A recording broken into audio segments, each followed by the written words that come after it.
Halo, Assalamualaikum warahmatullahi wabarakatuh.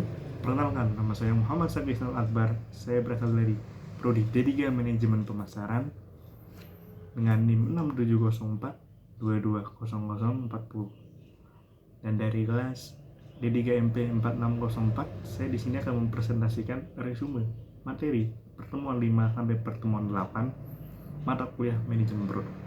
Di sini ada value concatenation. Apa sih itu? Aktivitas yang kita lakukan untuk meningkatkan nilai dari produk atau jasa bagi customer. Jadi di dalam value concatenation ini kita perlu menetapkan perubahan atau mengidentifikasi jadi value dari produk ataupun jasa kita yang bisa ditingkatkan. Kemudian ada strategi produk. Salah satu strategi produk adalah membuat produk baru ketika produk itu sudah memasuki fase dewasa atau fase tingginya dia, atau layanan adanya produk untuk menggantikan produk tersebut. Seperti misal produk kita tuh udah banyak dilihat orang, apalagi sih biar produk kita tuh tetap dilihat orang dan tidak utuh lagi, seperti kita mendapatkan buah variasi. Seperti misal kita ada produk es krim, mungkin kan produk es krim itu rasa coklat atau rasa vanila doang. Harusnya kita harus memvariasi rasa coklat dan juga rasa vanila, seperti ditambahin strawberry, tiramisu, atau yang lainnya. Ada beberapa statement yang harus kita perhatikan sebelum melakukan strategi produk. Strategi pengembangan produk ada relative advantages, respon pasar, dan peluang. Kedua ada proaktif, yang disebut adalah reaksi dari marketing, kemungkinan akan terjadi interval.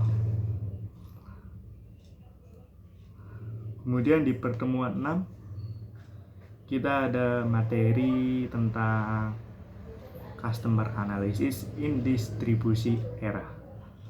Di sini ada pengertian dari definisi konsumen. Definisi konsumen itu apa sih? Definisi konsumen itu adalah setiap orang mendapatkan barang atau jasa digunakan untuk tujuan tertentu. Kemudian ada model perilaku konsumen bagi Peter dan Olson. Ada customer effect and configuration, ada customer behavior, ada customer environment. Kemudian ada perilaku pembelian konsumen. Perilaku membeli seorang konsumen mengacu pada perilaku membeli sebuah barang atau jasa untuk dikonsumsi pribadi. Tujuan mempelajari perilaku konsumen itu apa sih? Bagaimana konsumen menanggapi upaya pemasaran perusahaan mungkin yang digunakan. Ada karakteristik yang mempengaruhi perilaku konsumen. Di sini ada 5 karakteristik. Yang pertama ada kultur, sosial, personal, psikologi, dan bayar. Apa sih yang kita perlu tahu tentang pelanggan potensial? Pelanggan potensial itu seperti kita harus memberikan sebuah pelayanan kepada pelanggan seperti bagaikan raja gitu. Jadi kita harus menangani pelanggan dengan baik agar pelanggan juga feedbacknya baik kepada produk kita.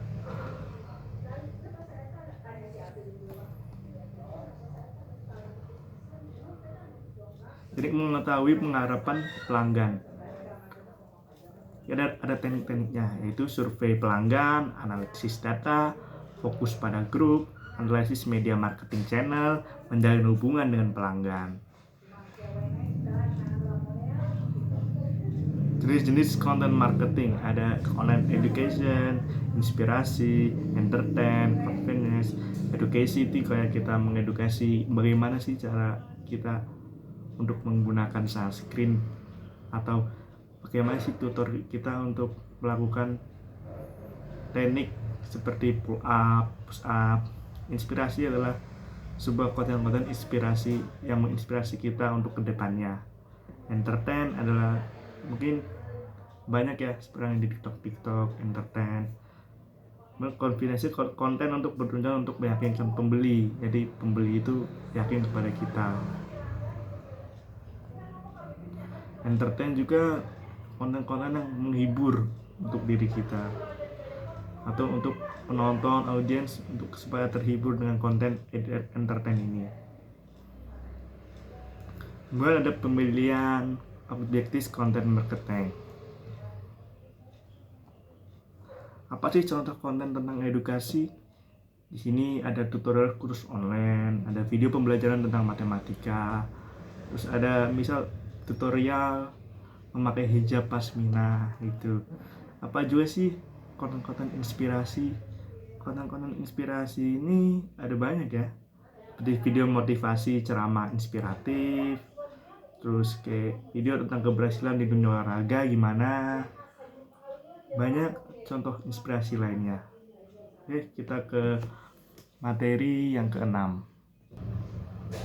Ya, kita ke materi yang ketujuh. Maaf ya guys, tadi ada sedikit grogi jadi agak typo sebentar. Materi ketujuh ada market potensial, sales forecast di era distribution teknologi. Di sini ada definisi forecast atau potensial, jumlah penjualan yang diharapkan dapat dicapai di berbagai kondisi pada waktu periode ditetapkan. Potensial adalah jumlah maksimum penjualan yang layak untuk dicapai dalam berbagai kondisi pada waktu periode yang ditetapkan. Kemudian ada hal pokok yang biasa digunakan untuk menilai pasar potensial. 1. Untuk membuat perusahaan masuk dan keluar, melihat sejauh mana produk ditingkatkan nilainya, untuk membuat keputusan lokasi dan distribusi sumber daya lain, untuk membuat tujuan evaluasi kerja sebagai masukan untuk peramalan.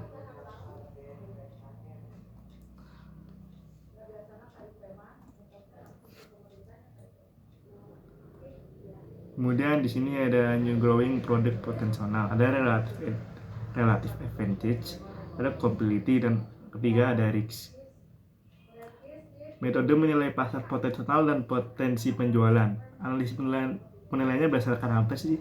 Yang 1, tentukan calon pembeli atau pengguna produk potensial. Kedua, tentukan beberapa banyak dalam kelompok pembeli potensial. Ditentukan berdasarkan langkah dalam menentukan pelanggan potensial. 3, ada memperkirakan tingkat pembelian atau penggunaan.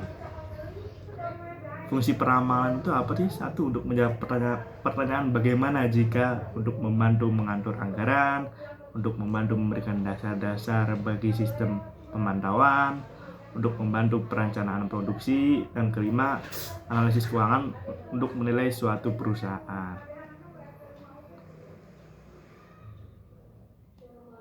Mungkin kita lanjut ke materi ke-8 ya. Di materi 8 ini ada tentang developing match product strategy to sophisticated technology. Jadi ada fungsi-fungsi yang mendukung untuk strategi produk. Yang pertama ada R&D, marketing, production, and finances.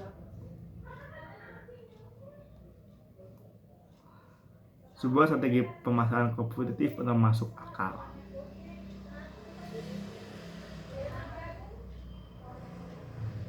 Pengembangan produk adalah pekerjaan yang tidak mudah dilakukan sebenarnya. Perubahan lingkungan, terjatuhnya teknologi pesaing, selera konsumen, regulasi pemasok, dan lain-lain. Aspek internal perusahaan seperti contohnya iklim, lingkungan, tekanan yang tinggi, frustasi karena potensi konflik, dan lain-lain. Ini ada proactive strategis, ada research and development, ada marketing, ada entrepreneurial, ada innovation, dan ada alliance. Kapan perusahaan harus menerapkan strategi reaktif atau proaktif? 1, potensi atau peluang pertumbuhan. 2, perlindungan terhadap inovasi. 3, ada SDM perusahaan yang memadai. 4, ada kekuatan persaingan dalam pasar. 5, adalah posisi organisasi dalam sistem produksi dan distribusi. Mungkin itu saja dari saya. Apabila ada salah kata, saya minta maaf. Wabillahi taufiq wal hidayah. Wassalamualaikum warahmatullahi wabarakatuh.